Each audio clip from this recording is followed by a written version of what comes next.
శ్రీకాకుళం ప్రభుత్వ మహిళా డిగ్రీ కళాశాల హాస్టల్లో దారుణం చోటు చేసుకుంది. డిగ్రీ ఫైనల్ ఇయర్ చదువుతున్న విద్యార్థినిపై లైంగిక దాడికి పాల్పడ్డారు. గాయపడిన విద్యార్థిని రిమ్స్ ఆసుపత్రిలో చికిత్స పొందుతుంది. గురువారం రాత్రి సుమారు 8 గంటల సమయంలో ఈ ఘటన చోటు చేసుకుంది.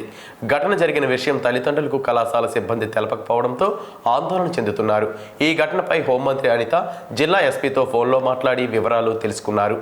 ఘటన వివరాలు త్వరగా పరిగణించి చర్యలు తీసుకోవాలని ఎస్పీకి ఆదేశించారు. ఇంకా పేరెంట్స్తో మాట్లాడామండి. ప్రజెంట్ ఆ పాప మాట్లాడట్లేదు, సెమీ అన్కాన్షియస్లో ఉంది. రెస్పాండ్ అవుతుంది కానీ మాట్లాడే స్టేజ్లో అయితే లేదు. సో పేరెంట్స్ని వెర్షన్ తీసుకున్నాము.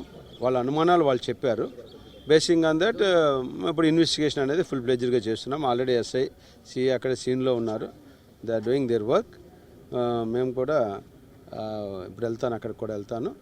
వీళ్ళ పేరెంట్స్ వెర్షను, అక్కడ కాలేజీ వెర్షన్ అన్నీ చూసుకుని దాని ప్రకారం మేము దర్యాప్తు చేస్తామండి. ఇప్పుడు డాక్టర్స్తో సూపరింటెండెంట్ గారితో కూడా మాట్లాడాను. ఆల్రెడీ రాత్రి న్యూరో స్కాన్స్ అన్నీ తీసాం సార్. మదర్ ఉన్నారు కాబట్టి ఇప్పుడు గైనిక్ అండ్ అని చెప్పారు.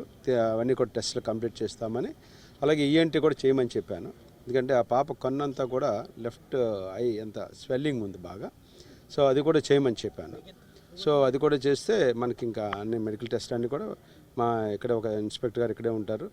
మేము పూర్తి స్థాయిలో చేస్తాం. వాళ్ళ అనుమానాలన్నింటినీ కూడా మేము కన్సిడర్ చేస్తున్నాం. ఇప్పుడు కంప్లైంట్ కూడా ఇప్పుడు ఇస్తున్నారు వాళ్ళు. Will take action according to the law.